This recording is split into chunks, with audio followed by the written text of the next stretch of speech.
वरून नामा निराळा राहतो ह्यो पाहुणा.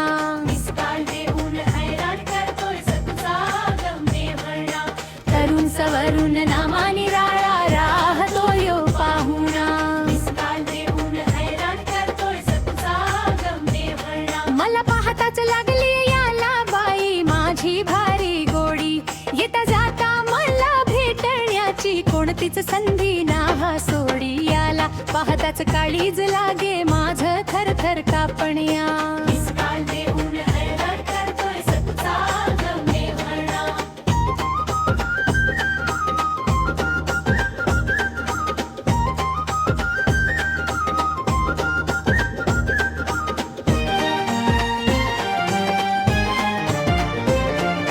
बाळबोध वाढलेली